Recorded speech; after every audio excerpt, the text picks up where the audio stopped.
नमस्ते दोस्तों। आज सुनिए, पति से बदला लिया। उसने कहना शुरू किया, मैं एक अनाथ लड़की हूँ। मेरी माँ मुझे जन्म देने के बाद हॉस्पिटल में ही छोड़कर चली गई थी और वहाँ के कर्मचारियों ने मुझे एक अनाथ आश्रम में छोड़ दिया। जब से होश संभाला उस अनाथ आश्रम की मैनेजर को ही अपना हमदर्द, अपना रिश्तेदार समझा। वो अच्छी महिला थी। मेरी तरह सभी बच्चे उन्हें प्यार करते थे और बदले में वो भी हमें अपने बच्चों की तरह ही समझती थी। अच्छी बातें सिखाती, गलत बातों पर हमें डांटती भी थी और समझाती भी। उन्होंने छोटेपन से ही हमें बहुत सी अच्छी बातें सिखाई। हम सब उन्हें प्यार से मौसी कहते थे। माँ तो हमें पता ही नहीं थी क्या होती है, कैसी होती है। हम सब जानते थे हमारे माँ बाप हमसे प्यार नहीं करते थे, बल्कि शायद हम उन पर बोझ थे। तभी तो सब यहाँ थे। अक्सर ही कोई ना कोई मौसी से पूछता, मौसी, मेरे आई बाबा मुझे यहाँ क्यों छोड़ गए? वो बेचारी भी क्या जवाब देती, बस कैसे न कैसे बात बदल देती थी। मैं आज भी अपनी माँ के बारे में सोचती हूँ तो समझ नहीं आता उसकी कैसी तस्वीर खींचूं अपने मन में। किसी अबला बेसहारा औरत की या एक पत्थर दिल औरत की, जो अपनी नन्ही सी बच्ची को कुछ अजनबियों के भरोसे छोड़कर भाग गई। एक बार मैंने उसे ढूंढने की ठानी, लेकिन हॉस्पिटल में जो पता लिखा था वो तो गलत था। मतलब वो चाहती ही नहीं थी कि कोई उसे ढूंढ पाए। मुझे आज तक समझ नहीं आया कि उसने मुझे पैदा ही क्यों किया। पहले ही मार देती। जो जिंदगी वो मुझे दे रही थी वो कोई जीने लायक तो नहीं थी। चलिए, जो भी हो, अनाथ आश्रम में भी जिंदगी ठीक ही थी। हम सभी सरकारी स्कूल में पढ़ने जाते थे। मुझे पढ़ाई करना बहुत अच्छा लगता था। जब मैं करीब 12 साल की थी तब हमारे आश्रम में कुछ एनजीओ वाली दीदी आती थी जो बहुत अच्छी अंग्रेजी बोलती थी। मैंने उनसे कहा, दीदी, मैं भी आपके जैसी अंग्रेजी बोलना चाहती हूँ। उन्होंने कहा, अच्छा, मैं सिखा दूंगी। उन्होंने मुझे कुछ किताबें भी लाकर दे दी और मुझे पढ़ाया भी। बस फिर क्या, धीरे धीरे अंग्रेजी इंग्लिश बन गई। अनाथ आश्रम में ही खाना बनाना, सिलाई बुनाई सब सिखाया जाता है, जिससे शादी के बाद कुछ काम कर सको, घर चला सको। हमारे अनाथ आश्रम में एक प्रचलन था, जब लड़कियां 18 साल की हो जाती थी तो उनके लिए कुछ लोअर मिडिल क्लास लड़के ढूंढकर सामूहिक विवाह कर देते थे। एनजीओ वाले चंदा इकट्ठा करके दहेज में लड़के को साइकिल, लड़की को सिलाई मशीन और रसोई का कुछ सामान दे देते। मैं हर साल ही ऐसा होते देख रही थी। लेकिन जब मेरी उम्र करीब 16 साल की हुई और मुझे अपना भविष्य भी ऐसा दिखाई दिया तो मुझे ये चलन बुरा लगने लगा। मौसी अक्सर कहती थी, तेरा दिमाग खराब हो गया है। 4 अक्षर अंग्रेजी के बोल लेने से कोई राजकुमार नहीं मिल जाएगा तुझे। मैं सोच में पड़ जाती कि क्या वाकई ये भाषा का असर है मुझ पर, क्योंकि मैं खुद भी नहीं जानती कि कब मैं ऐसा सोचने लगी थी। खैर, किस्मत ने कुछ जोर मारा।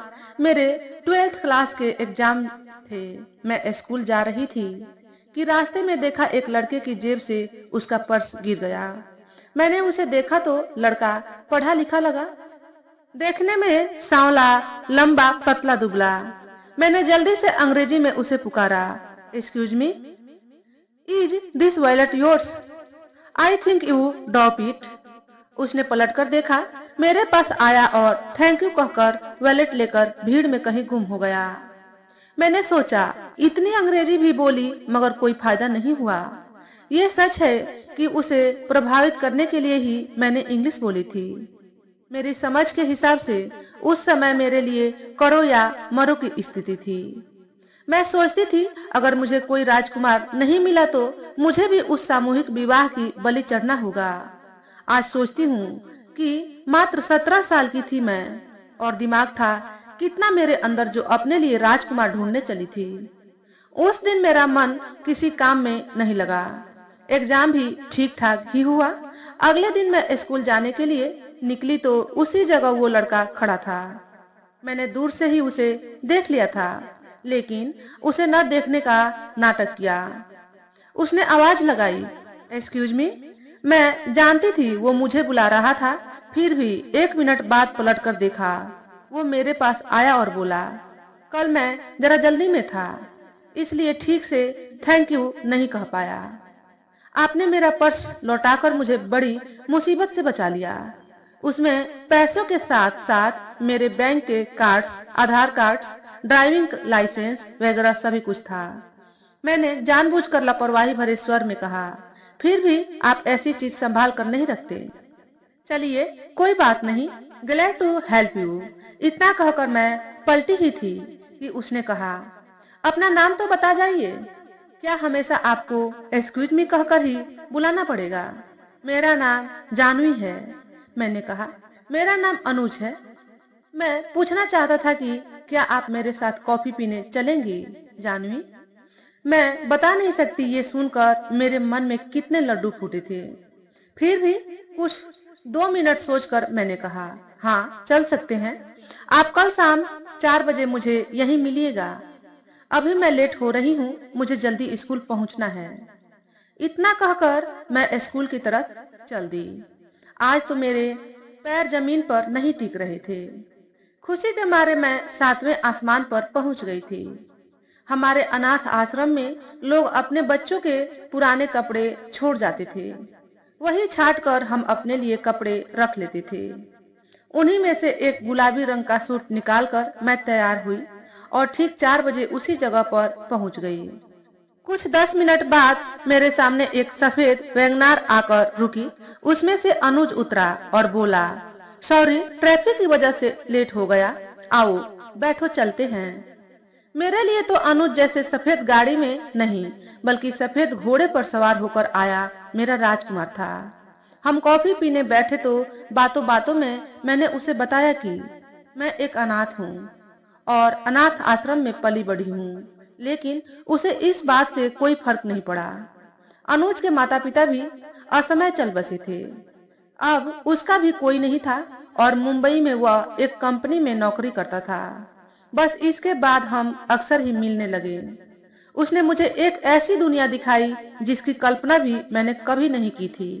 प्यार, मोहब्बत, अपनापन यह शब्द सुने तो जरूर थे, लेकिन कभी एहसास नहीं किया था। शुरू में तो अनुज मेरे लिए उस सामूहिक विवाह से बचने का एक विकल्प मात्र था, लेकिन धीरे धीरे मैं उससे मोहब्बत करने लगी। इसी तरह करीब 4 महीने निकल गए। अनुज के और मेरे बीच सब अच्छा चल रहा था। मौसी सब देख समझ रही थी। एक दिन उन्होंने मुझसे अनुज के बारे में पूछा तो मैंने उन्हें सब सच सच बता दिया। उन्होंने मुझे समझाया कि मैं थोड़ा सब्र रखूं और वो एनजीओ वालों से अनुज की तहकीकात करवाएंगी, लेकिन मैं कहाँ कुछ सुनने को तैयार थी। कहते हैं ना, सावन के अंधे को सब तरफ हरा ही हरा नजर आता है। मेरा हाल भी कुछ वैसा ही था। हमारे अनाथ आश्रम में उन सभी लड़कियों के लिए लड़के ढूंढे जाने लगे जो 18 साल की होने वाली थी। जैसे जैसे सामूहिक विवाह की तैयारियां होने लगी, मेरी बेचैनी बढ़ने लगी। आखिर एक दिन मेरे 18 साल के होने से पहले मैं अनुज के साथ भाग गई और कुछ दिन बाद जब मैं 18 साल की हो गई तब हमने कोर्ट मैरिज कर ली। फिर मैंने कभी पलटकर उस अनाथ आश्रम की तरफ नहीं देखा। अनुज एक कमरे के फ्लैट में किराए पर रहता था। मेरे लिए तो वो एक कमरे का फ्लैट ही सारी दुनिया था। बचपन में स्कूल में टीचर ने पढ़ाया था। घर से घर पर आज जिंदगी में पहली बार वो घर मेरे पास था। करीब 2 साल बाद मैंने एक बेटी को जन्म दिया। एक समय था जब मेरे पास अपना कहने को कुछ नहीं था और आज सब कुछ था जिसे मैं अपना कह सकती थी। मेरा पति, मेरा घर, मेरी बेटी अनुजा। मैं इस नई जिंदगी में खुश थी और संतुष्ट भी। अनुज की तनख्वाह में घर ठीक ही चल जाता था, लेकिन इन 2 सालों में मैंने जाना कि अनुज एक अति महत्वाकांक्षी व्यक्ति है। साम, दाम, दंड, भेद वो हर कीमत पर आगे बढ़ना चाहता था। मैं अक्सर उसे समझाती कि तरक्की करने का कोई शॉर्टकट नहीं होता, उसके लिए बस मेहनत करनी पड़ती है, लेकिन मेरी बात उसे कभी समझ नहीं आती थी। वो बहुत जल्दी ढेर सारा पैसा कमाना चाहता था, फिर चाहे उसके लिए कोई भी कीमत चुकानी पड़े। अनुजा के पैदा होने से पहले मैं और अनुज साथ बैठकर कभी कभी शराब पिया करते थे। हालांकि मैंने शादी से पहले कभी शराब नहीं पी थी, लेकिन जब पहली बार अनुज ने ये प्रस्ताव रखा तो मैंने सोचा वो बाहर दोस्तों के साथ पिए, उससे अच्छा मैं ही उसका साथ दे देती हूँ। पहली बार ही उसने मेरी लिमिट देखने को मुझे 3 पैक पिला दिए और फिर मैं ऐसी बेसुध सोई कि अगले दिन सुबह तेज सिर दर्द के साथ उठी। शायद इसे ही ब्लैक आउट कहते हैं। उस दिन के बाद मैंने कभी 1 पैक से ज्यादा नहीं पी और अनुज ने कभी जिद भी नहीं की। जब अनुजा करीब 2 साल की हुई तब अनुज ने एक दिन फिर साथ बैठकर पीने का प्लान बनाया। मैंने भी हाँ कर दी, ये सोचकर कि जब से अनुजा हुई है हम दोनों ने साथ पी ही नहीं।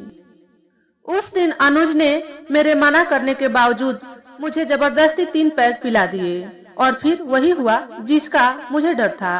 मुझे बिल्कुल होश नहीं रहा और मैं ऐसी सोई की सुबह ही उठी। अगली सुबह मैंने अनुज से पूरी दृढ़ता से कहा कि अब कभी भी मैं तुम्हारे साथ शराब नहीं पीऊंगी।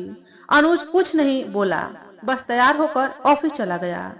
अब वो कभी कभी दोस्तों के साथ पीने लगा। एक दिन वो नशे में इतना धुत लौटा कि उसका एक दोस्त उसे घर छोड़ने आया था। उसकी ये हालत देखकर मेरा पारा चढ़ गया और मैंने जोर से चीख कर कहा, ये क्या तरीका है पीने का? कोई शरीफ आदमी इस तरह घर लौटता है क्या? मगर वो कहाँ होश में था जो मेरी बात सुनता। उल्टा मेरे गले में बाहें डालकर बोला, डार्लिंग, मेरा बॉस तुझ पर मर गया है।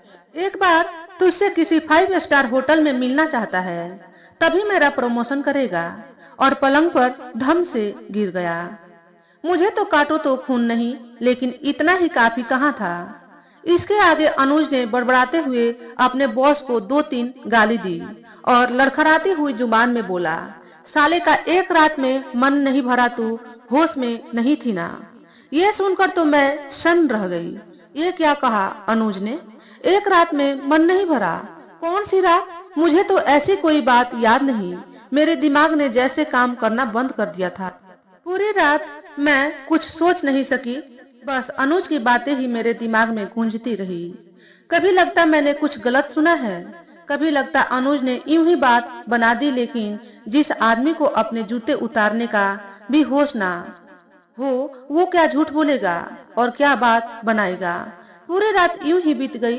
सुबह अनुज देर से उठा, तब तक मैंने रोज की तरह उसके ऑफिस जाने की तैयारी कर दी।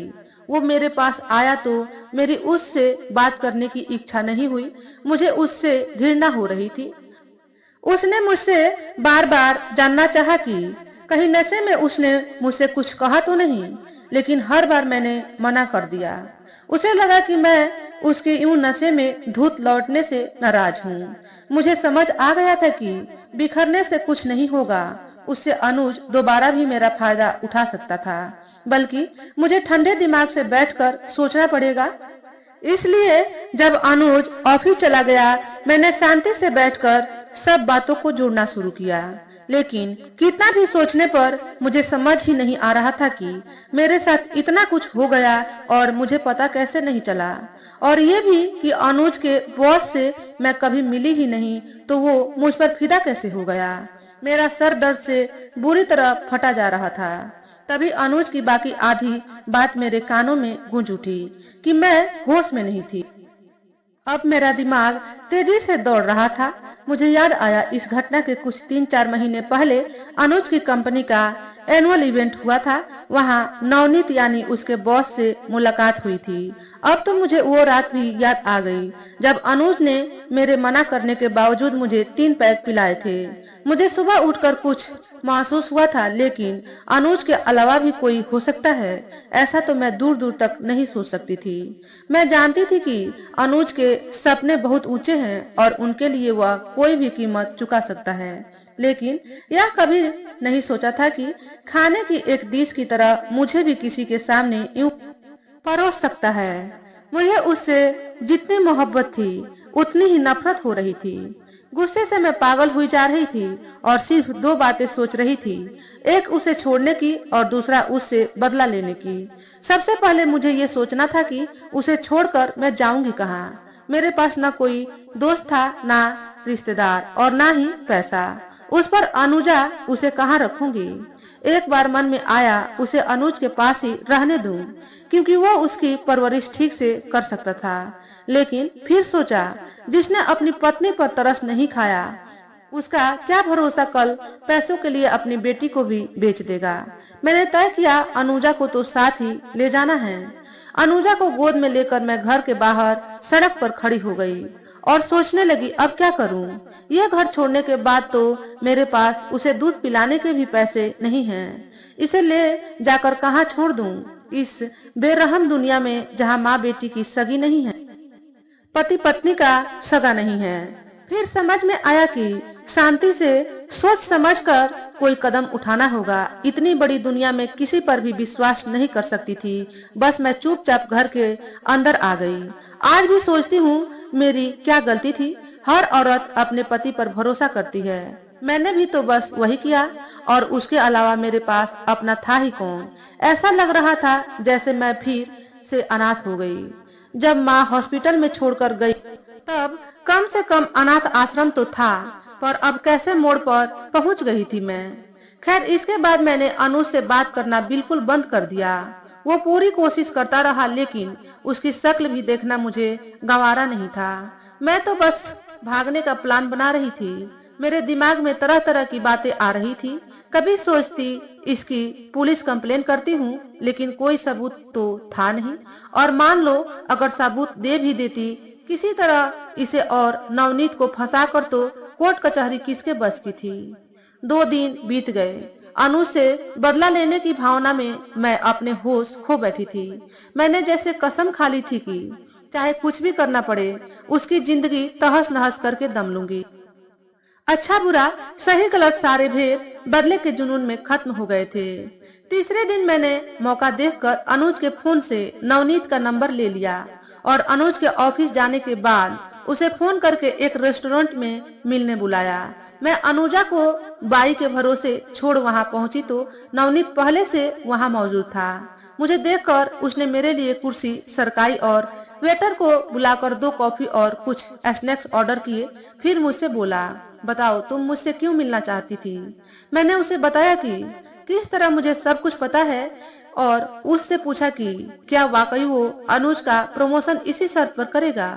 उसने कहा, जब तुम सब जान और समझ ही गई हो तो खुलकर बात कर सकते हैं। जब मैंने तुम्हें अपनी कंपनी के एनुअल इवेंट में देखा था, तभी से तुम्हें पसंद करने लगा था। ये भी सच है कि मैंने अनुज के सामने ये शर्त रखी थी, और ये भी कि उस दिन तुम्हारे घर में आया था। तुम्हें हासिल करने का जैसा भी मौका मुझे मिला, मैंने अपनाया। अब तुम बताओ, तुम क्या चाहती हो? मेरे दिमाग में कैसे कैसे विस्फोट हो रहे थे, मैं बता नहीं सकती। आप मुझसे शादी करेंगे? मैंने सीधा सवाल नवनीत से पूछा। उसे शायद इसकी उम्मीद नहीं थी। वो सकपका गया और नजरें झुका के बोला, मैं शादीशुदा हूँ, मेरे 2 बच्चे हैं और मैं उन्हें कभी नहीं छोड़ सकता। फिर भी तुम्हारा पूरा ध्यान रख सकता हूँ, तुम्हें घर दे सकता हूँ, लेकिन शादी के बिना। मैं भी तो शादीशुदा हूँ, मेरे भी तो एक बेटी है। ये आपने नहीं सोचा? आप जिसे पसंद का नाम दे रहे हैं वो आपकी वासना है, हवस है, जिसने मेरा घर उजाड़ दिया। अब मैं अनुज के साथ एक छत के नीचे सांस भी नहीं ले सकती। मैंने तैस में कहा, देखो जानवी, जो हो गया उसे तो मैं बदल नहीं सकता।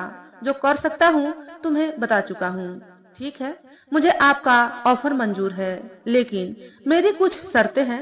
आखिर मैं इतनी सस्ती नहीं कि आप मेरे नशे में होने का फायदा उठाकर चलते बने।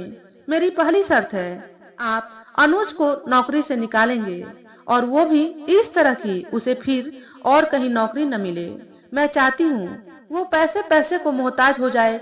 मेरी दूसरी शर्त है, मैं अपनी बेटी को अपने साथ लेकर आऊंगी और आप उसकी पढ़ाई का पूरा खर्चा उठाएंगे। मैं चाहती हूँ वो आत्मनिर्भर बने, ताकि कल कोई पुरुष उसे छल ना सके। इतना कहकर मेरी आंखों से झरझर आंसू बह निकले। जब से अनुज के मुंह से सच सुना, आज पहली बार मेरी आंखों में पहली बार आंसू आए थे। मेरी जिंदगी ने भी कैसी पलटी मारी थी कि आज मैंने खुद को बेच दिया था, अनुज की बर्बादी और अनुजा के भविष्य के लिए। नवनीत ने मेरी दोनों शर्तें मानी और उसी दिन मेरे और अनुजा के लिए रहने के लिए एक फर्निश्ड 1 BH का इंतजाम कर दिया। और तय हुआ कि मुझे और अनुजा को लेने वो शाम को अनुज के घर आएगा। करीब 5 बजे अनुज लौटा तो बेहद परेशान था। आकर उसने बताया कि उसकी नौकरी चली गई और उस पर कंपनी के जरूरी दस्तावेज गायब करने का आरोप लगाया है। वो कह रहा था कि मुझे कहीं नौकरी नहीं मिलेगी और कोर्ट केस चलेगा, वो अलग। जानवी, तुम जानती हो ना, मैं ऐसा नहीं कर सकता। तुम तो मुझ पर विश्वास करो, हम बर्बाद हो जाएंगे। इतने में नवनीत भी आ गया। अनुज उसे देखकर चौंक गया। मैंने उससे कहा, बर्बाद हम नहीं होंगे, तुम हो गए हो अनुज। उस रात शराब के नशे में तुमने सब बक दिया था और ये है उसका फल। जब तक तुम खुद को बेगुनाह साबित कर पाओगे तब तक तुम्हारा कैरियर पूरी तरह खत्म हो चुका होगा। तुम हर कीमत पर कामयाबी की सीढ़ी चढ़ना चाहते थे ना, तो ये दशा तुम्हें 99 पर बैठे सांप ने। अब तुम कभी उठ नहीं पाओगे। और हाँ, तुमने मेरा सौदा किया था ना नवनीत के साथ, तो मैं और अनुजा नहीं, मैं और जया उसी के साथ जा रहे हैं। इतना कहकर मैं दरवाजे पर खड़े नवनीत की तरफ मुड़ी और उसे चलने को कहा। अनुज हमारे पीछे दौड़ा, बहुत रोया, माफी मांगी, लेकिन मैं नहीं रुकी। सच बताऊं, अगर मेरी सगी माँ भी मुझे कभी मिल जाती ना, तो मैं उसे भी कभी माफ नहीं करती, उसकी जिंदगी भी तहस नहस कर देती। मैंने गाड़ी में बैठकर नवनीत से कहा, क्या आप किसी कॉल सेंटर में मेरी जॉब लगवा सकते हैं? मैं अपना खर्चा खुद चलाना चाहती हूँ। नवनीत ने कोई वादा नहीं किया, लेकिन उसने कहा कि वो कोशिश करेगा। उस दिन से मैं और जया नवनीत के दिए घर में रह रहे हैं और मैं अनुज की पत्नी से नवनीत की उप पत्नी हो गई। कुछ दिन बाद नवनीत ने एक छोटे से कॉल सेंटर में मेरी नौकरी लगवा दी। शुरुआत करने को मेरे लिए मौका अच्छा था। शुरू में काफी दिक्कतें आई, लेकिन और चारा ही क्या था मेरे पास।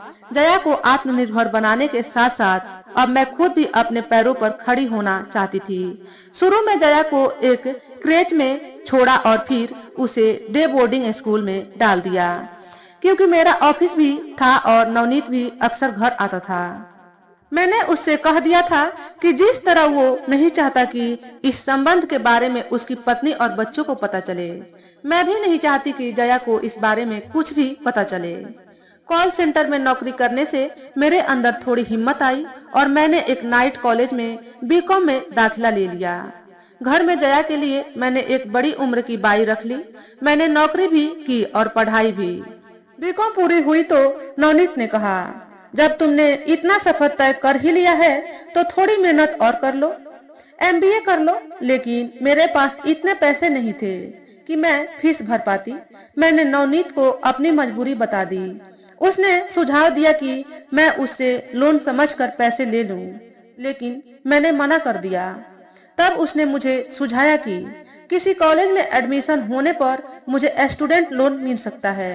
ये बात मुझे पसंद आई और मैंने पार्ट टाइम एमबीए करने के लिए कॉलेज में एप्लीकेशन फॉर्म जमा कर दिए। कुछ दिन बाद एक एवरेज कॉलेज में मुझे दाखिला मिल गया। मैंने इस अवसर को जाने नहीं दिया और मेहनत करने में जुट गई और 3 साल में एमबीए की डिग्री हासिल कर ली। मैंने नई नौकरी ढूंढनी शुरू की और कुछ 5 महीने बाद मुझे एक कंपनी में जॉब मिली। करीब 1 साल ट्रेनिंग के बाद मैं वहां परमानेंट हो गई।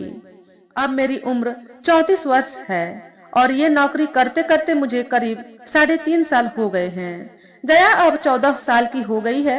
मेरे संघर्ष ने उसे समय से पहले ही बड़ा कर दिया है। बस किसी तरह आज तक ना जाने कैसे नवनीत के और मेरे रिश्ते की बात उससे और नवनीत के घर वालों से छुपी है, लेकिन डरती हूँ कब तक छुपी रहेगी। इसलिए साउथ में कहीं जॉब तलाश कर रही हूँ। जिस दिन भी मिल गई सब छोड़कर चली जाऊंगी और पीछे मुड़कर कभी नहीं देखूंगी। नवनीत को भी मैंने ये बात बता दी है। वो कहता है कि इतने सालों में उसे हमारी आदत हो गई है, लेकिन वो भी चाहता है कि जया हमेशा उसे और मुझे अच्छे दोस्त ही समझती रहे और उसके बीवी बच्चों को भी कुछ पता ना चले। इसलिए मेरे फैसले से उसे कोई आपत्ति नहीं है। तो ये थी मेरी कहानी। अब बताइए, क्या आप इसे लिखेंगी? उसका ये प्रश्न अचानक ही मुझे भूत से भविष्य में लाया। मैंने उसके हाथ पर अपना हाथ रखा और कहा, मैं जरूर लिखूंगी।